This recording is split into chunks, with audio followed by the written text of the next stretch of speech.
जय श्री हरि विष्णु, जय श्री कृष्ण।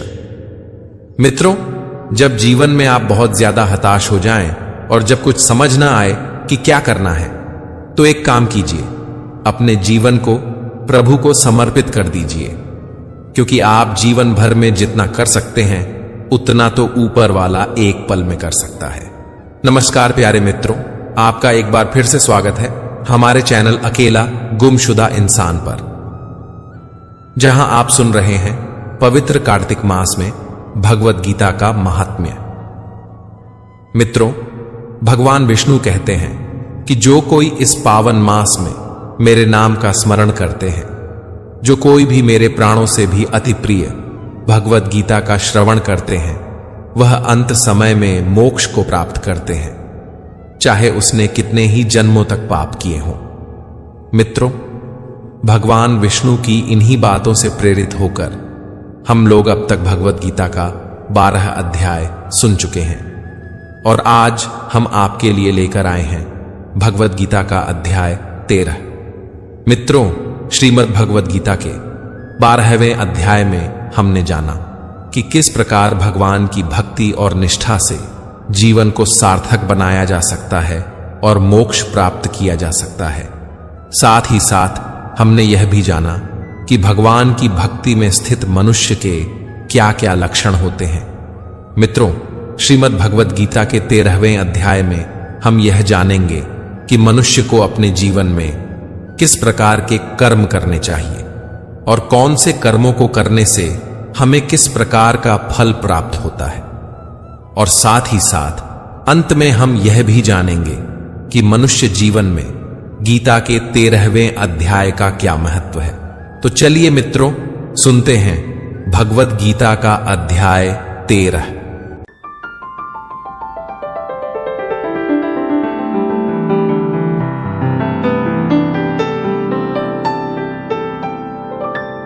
श्रीमद् भगवत गीता अध्याय 13, क्षेत्र क्षेत्रज्ञ विभाग योग। मित्रों, अर्जुन के प्रश्न अभी खत्म नहीं हुए हैं। अर्जुन पूछ रहे हैं कि हे केशव, मैं आपसे प्रकृति एवं पुरुष, क्षेत्र एवं क्षेत्रज्ञ और ज्ञान एवं ज्ञान के लक्ष्य के विषय में जानना चाहता हूं। मित्रों, ज्ञान हासिल करना तो बहुत अच्छी बात है, लेकिन ज्ञान का लक्ष्य क्या है, इसे क्यों हासिल करें?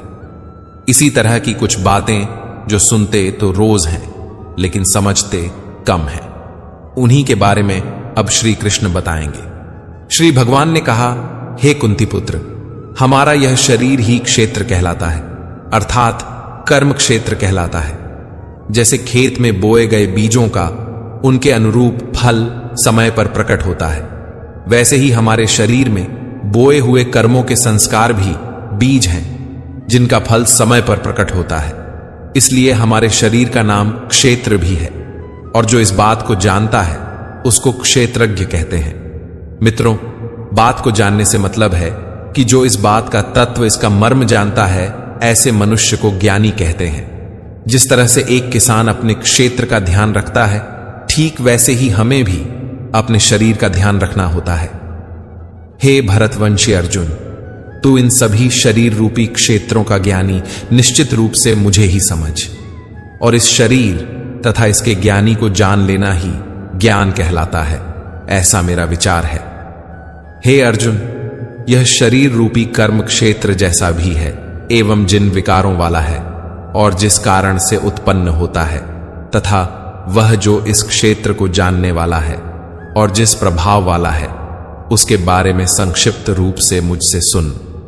इस क्षेत्र और क्षेत्रज्ञ के बारे में मुनियों द्वारा अनेक प्रकार से वैदिक ग्रंथों में वर्णन किया गया है एवं वेदों के मंत्रों द्वारा भी अलग अलग प्रकार से गाया गया है, और इसे विशेष रूप से वेदांत में नीतिपूर्ण वचनों द्वारा कार्य कारण सहित भी प्रस्तुत किया गया है।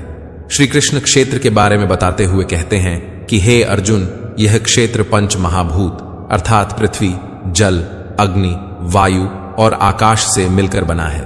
अहंकार, बुद्धि, प्रकृति के अव्यक्त तीनों गुण, सत, रज और तम गुण, 10 इंद्रियां, कान, त्वचा, आंख, जीभ, नाक, हाथ, पैर, मुख, उपस्थ और गुदा, एक मन, 5 इंद्रियों के विषय शब्द, स्पर्श, रूप, रस और गंध, इच्छा, द्वेष, सुख, दुख, चेतना और धारणा वाला यह समूह ही विकारों वाला पिंड रूप शरीर है, जिसके बारे में संक्षेप में कहा गया है।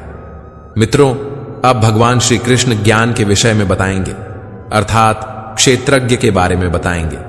हे अर्जुन, जिनमें विनम्रता है, अर्थात जिनमें मान अपमान का भाव नहीं है, जिनमें दंभहीनता है, अर्थात जिनमें कर्तापन का भाव नहीं है, जो हिंसा से परे है, अर्थात जो किसी को भी कष्ट नहीं पहुंचाता है, ये सभी क्षेत्रज्ञ हैं। साथ ही साथ जिनमें क्षमाशीलता है, अर्थात जिनमें सभी अपराधों के लिए क्षमा करने का भाव है, जिनमें सरलता है, अर्थात जिनमें सत्य को न छिपाने का भाव है, जिनमें पवित्रता है, अर्थात जिनमें मन और शरीर से शुद्ध रहने का भाव है, ये सभी क्षेत्रज्ञ हैं। भगवान श्री कृष्ण कहते हैं, जिनमें गुरु भक्ति अर्थात श्रद्धा सहित गुरु की सेवा करने का भाव है, जिनमें दृढ़ता अर्थात संकल्प में स्थिर रहने का भाव है, और आत्म संयम अर्थात इंद्रियों को वश में रखने का भाव है, ये सभी भी क्षेत्रज्ञ कहलाते हैं।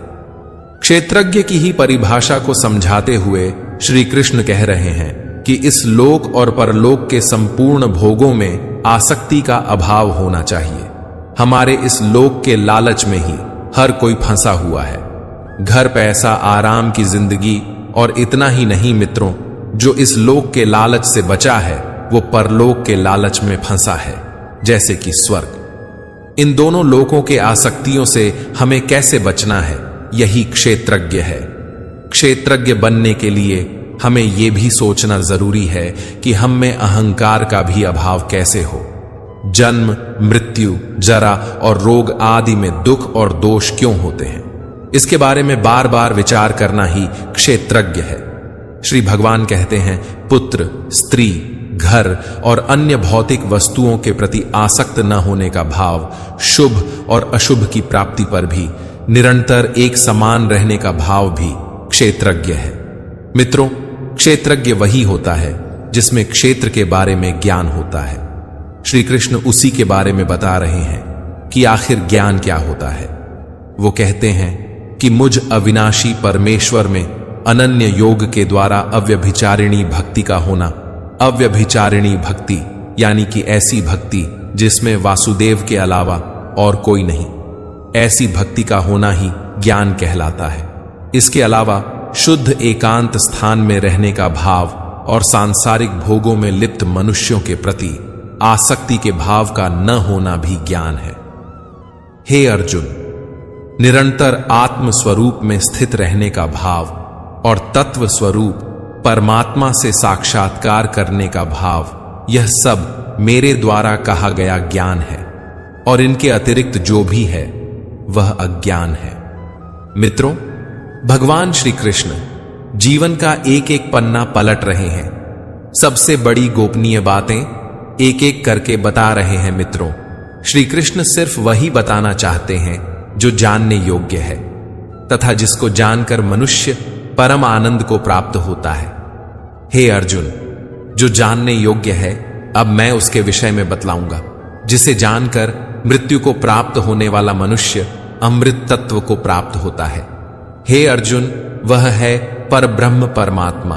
वह अनादिकाल वाला परब्रह्म न तो सत है और ना ही असत है। वह न तो कर्ता है और न ही कारण है, उसे ही परम ब्रह्म परमात्मा कहा जाता है। वह परब्रह्म परमात्मा सभी ओर से हाथ पांव वाला, वह सभी ओर से आंखें, सिर तथा मुख वाला है।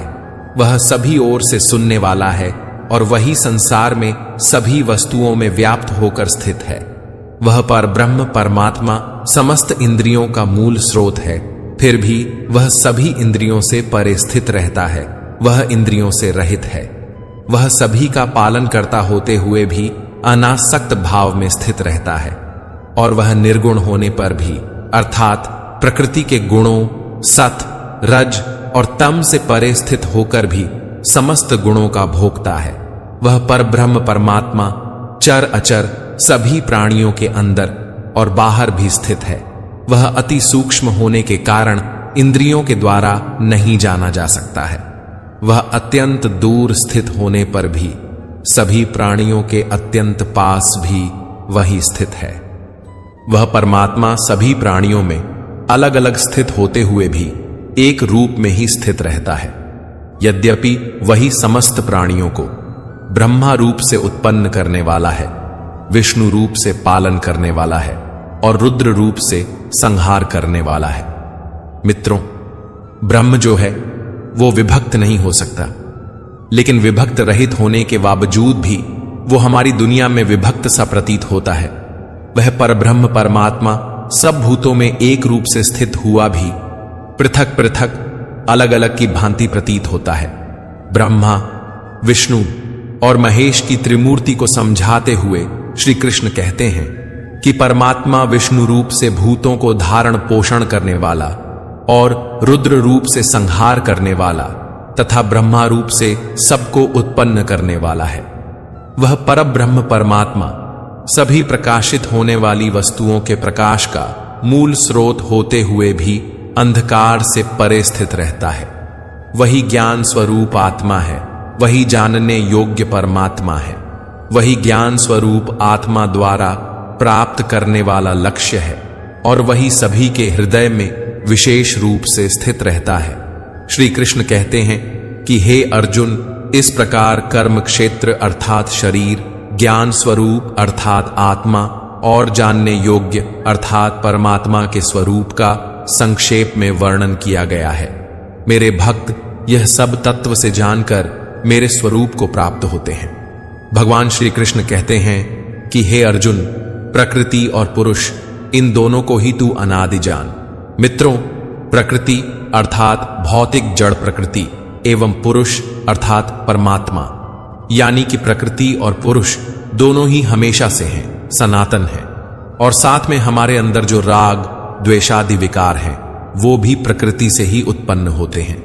किसी के लिए प्रेम या द्वेष जैसे भाव इसी प्रकृति में से आते हैं और सात्विक, राजसिक और तामसिक तीन गुणों से बने जो पदार्थ होते हैं वो भी इसी प्रकृति से ही उत्पन्न होते हैं। मित्रों, कार्य और करण को समझिए। कार्य यानी 5 महाभूत आकाश, वायु, अग्नि, जल और पृथ्वी तथा शब्द, स्पर्श, रूप, रस और गंध। करण यानी बुद्धि, अहंकार और मन तथा श्रोत्र, त्वचा, नेत्र, रसना और घ्राण एवं वाक, इसके अलावा हस्त, पाद, उपस्थ और गुदा। मित्रों, कार्य और करण दोनों प्रकृति से ही उत्पन्न होते हैं। इन्हीं कार्य और करण की वजह से पैदा होते हैं सुख और दुख। इन सुख और दुख को भोगने वाले को कहते हैं पुरुष। इस परिभाषा से आपको पुरुष और प्रकृति को समझने में आसानी होगी। मित्रों, जिसके द्वारा कार्य उत्पन्न किए जाते हैं और जिसके द्वारा कार्य संपन्न किए जाते हैं उसे ही भौतिक प्रकृति कहा जाता है और प्राणी सुख तथा दुख के भोग का कारण कहा जाता है।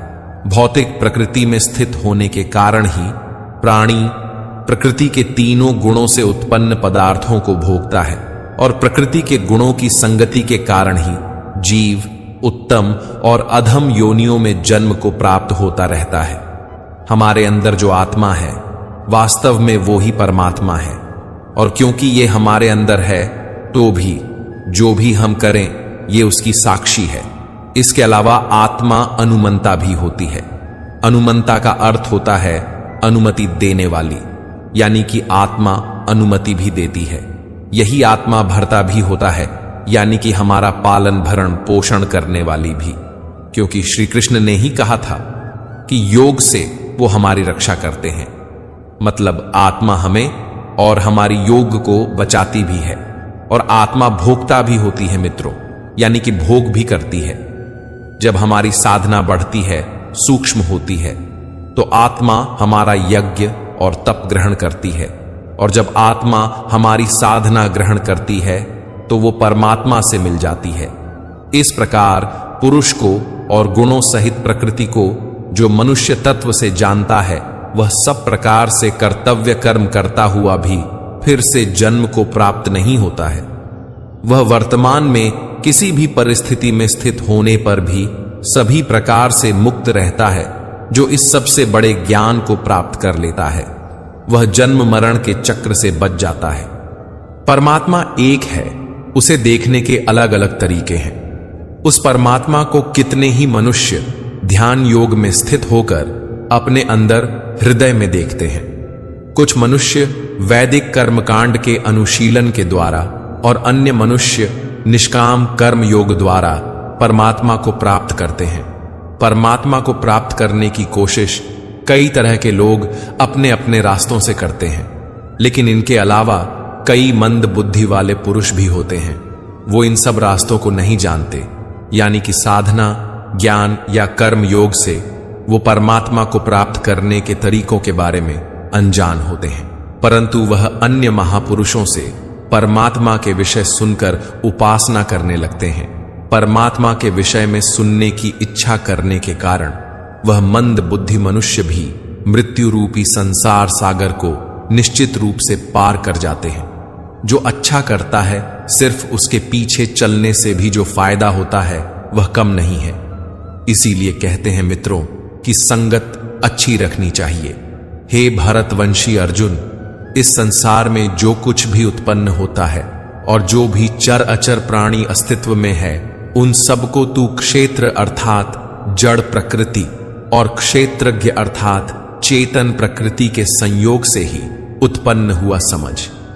मित्रों, जो क्षणभंगुर है उसको तो नष्ट होना ही है, और जो पुरुष नष्ट होते हुए जीव या निर्जीव में परमात्मा को देखता है, जो मनुष्य समस्त नाशवान शरीरों में अविनाशी आत्मा के साथ अविनाशी परमात्मा को समान भाव से स्थित देखता है, वही वास्तविक सत्य को यथार्थ रूप में देखता है। असलियत सिर्फ वही देखता है मित्रों जो जानता है कि क्या सच्चाई है और क्या मिथ्या। ये दुनिया जिसमें हम जीते हैं, इतना धन जमा कर ऐसे जीते हैं जैसे कभी मरना ही नहीं। ये सब तो मिथ्या है मित्रों, लेकिन हम में से ज्यादातर ऐसे ही रहते हैं जैसे कभी नष्ट होना ही नहीं, जैसे हम अमर हैं। मित्रों, ये सच्चाई नहीं, ये मिथ्या है। जिसको हर किसी प्राणी में, हर किसी वस्तु में परमेश्वर दिखे, जो हर किसी को संभव से देखे, वही ज्ञानी है। हम में से ज्यादातर लोग अपने शरीर को ही सबसे बड़ी सच्चाई मानकर एक झूठी दुनिया में जीते रहते हैं, इस दुनिया में फंसे रहते हैं। और फिर एक दिन आत्मा हमारे शरीर में से निकल जाती है और हमारा ये शरीर नष्ट हो जाता है। उसके बाद कोई दूसरी योनि, कोई दूसरा शरीर मिलता है। अज्ञानी का ये क्रम आना जाना लगा ही रहता है मित्रों। जो जितना बड़ा अज्ञानी होता है वो उतने जन्म बर्बाद करता है, लेकिन ज्ञानी जन सब में परमेश्वर को समान देखते हुए अपने जीवन को नष्ट नहीं करता, इसीलिए वो परम गति को प्राप्त होता है। इसलिए भगवान श्री कृष्ण कहते हैं कि जो मनुष्य सभी चर अचर प्राणियों में समान भाव से एक परमात्मा को समान रूप से स्थित देखता है, वह अपने मन के द्वारा अपने आप को कभी नष्ट नहीं करता है। इस प्रकार वह मेरे परम धाम को प्राप्त करता है। 3 गुणों से बनी हुई माया ही प्रकृति है। हमारे सारे कर्म मन, शरीर और वाणी के द्वारा ही किए जाते हैं, और इन कर्मों के पीछे प्रकृति ही होती है। जो ज्ञानी होता है वो ये जानता है कि इन कर्मों के पीछे कर्ता प्रकृति है, आत्मा नहीं। हमसे हमारे कर्म हमारी प्रकृति करवाती है, आत्मा नहीं मित्रों। ये बात सिर्फ ज्ञानी ही समझता है, और इसलिए सिर्फ वो ही यथार्थ को देखता है। बाकी सब अज्ञानी सच्चाई नहीं मिथ्या देखते हैं, और क्योंकि वो मिथ्या देखते हैं तो दुनियादारी में लगे रहते हैं और कर्मों के बंधन में बंध के एक के बाद एक दूसरे जन्म में आते और जाते रहते हैं। इसीलिए मित्रों, भगवान श्री कृष्ण कहते हैं कि जो मनुष्य समस्त कार्यों को सभी प्रकार से प्रकृति के द्वारा ही संपन्न होते हुए देखता है और आत्मा को अकर्ता देखता है, वही यथार्थ रूप से देखता है और वही ज्ञानी है। जिस क्षण में मनुष्य सभी प्राणियों के अलग अलग भावों में एक परमात्मा को ही स्थित देखता है और उस एक परमात्मा से ही समस्त प्राणियों का विस्तार देखता है, तब वह परमात्मा को ही प्राप्त होता है। दुनिया में जो भी कुछ होता है उसके पीछे कुछ न कुछ कारण होता है।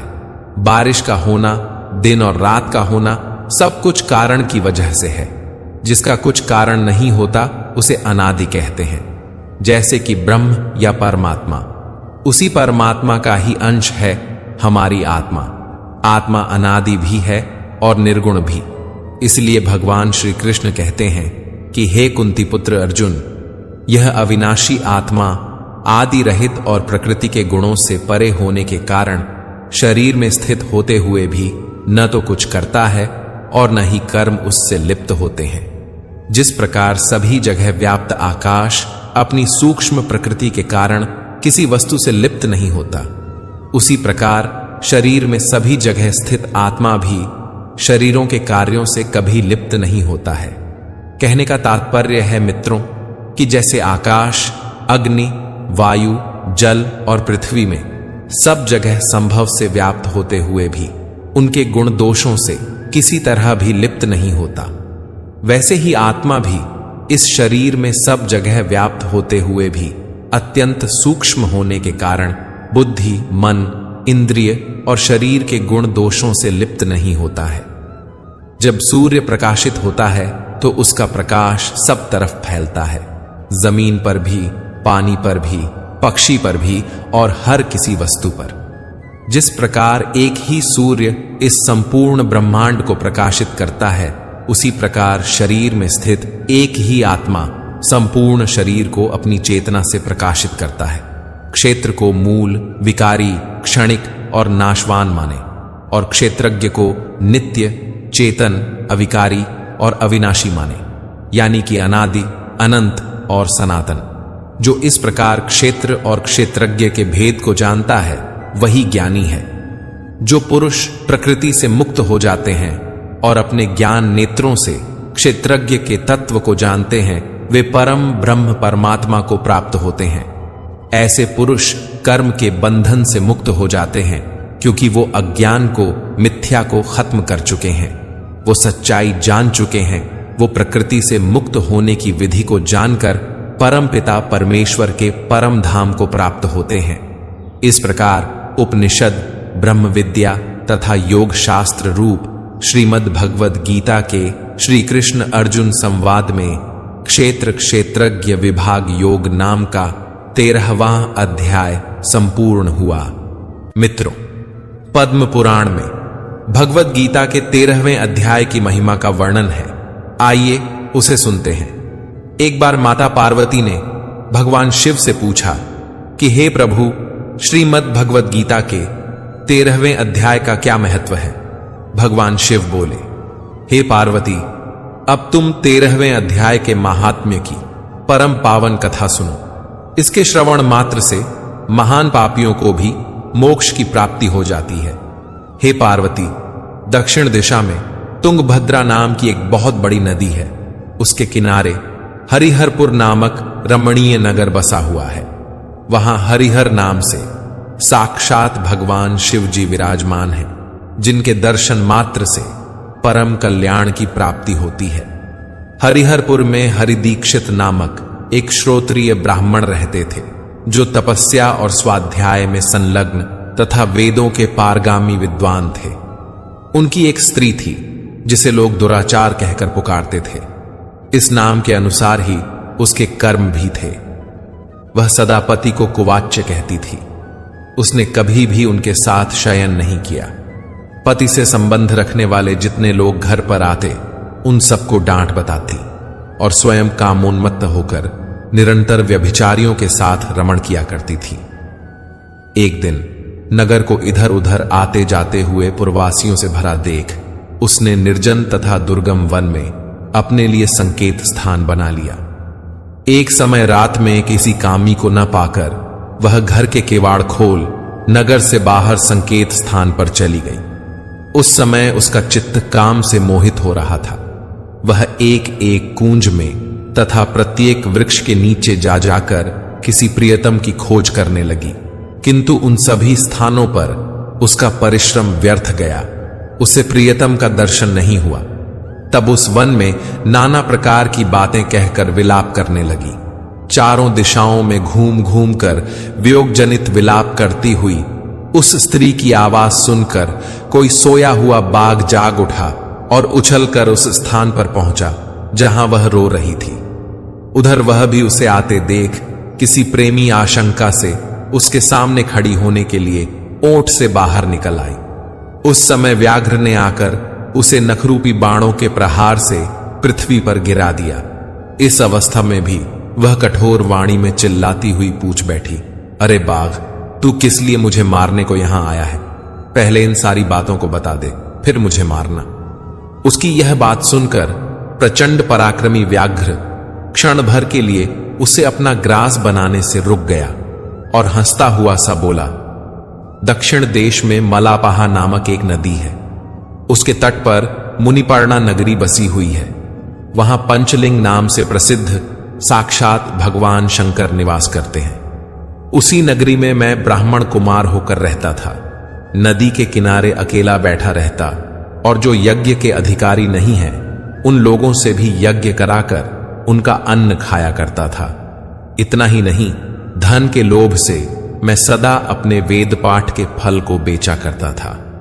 मेरा लोभ यहां तक बढ़ गया था कि अन्य भिक्षुओं को गालियां देकर हटा देता और स्वयं दूसरों को नहीं देने योग्य धन भी बिना दिए ही हमेशा ले लिया करता था।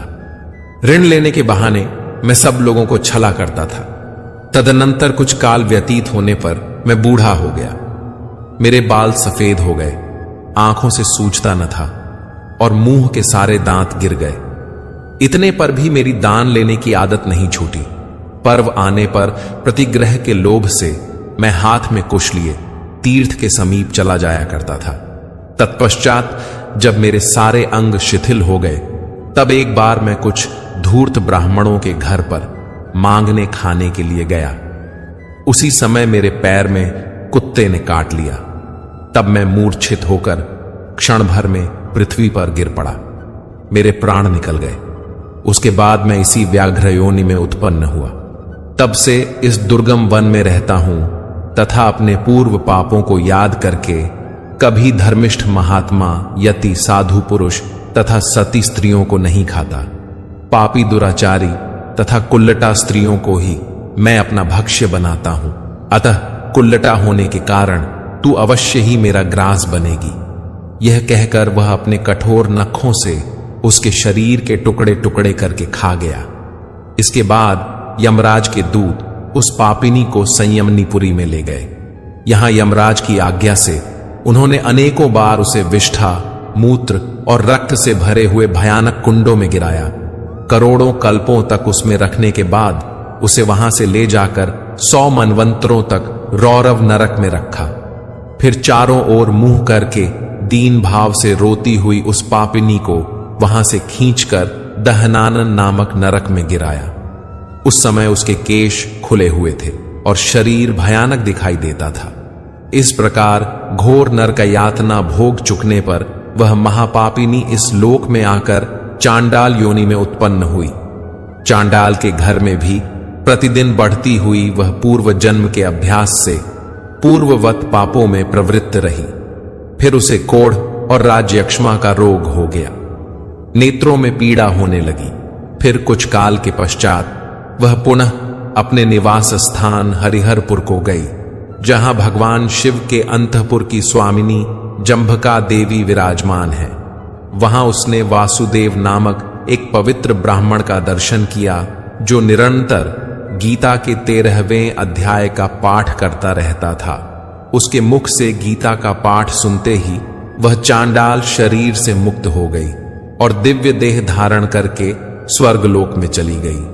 हे पार्वती, गीता के 13वें अध्याय की ऐसी महिमा है कि सिर्फ उसके श्रवण मात्र से उस चांडाली को मुक्ति मिल गई। मित्रों, अगर आपको हमारा ये वीडियो पसंद आया तो कमेंट में जय श्री राधे कृष्ण लिखें और ऐसे ही प्रेरणादायक वीडियो देखने के लिए हमारे चैनल को सब्सक्राइब कर लें। जय श्री राधे कृष्ण।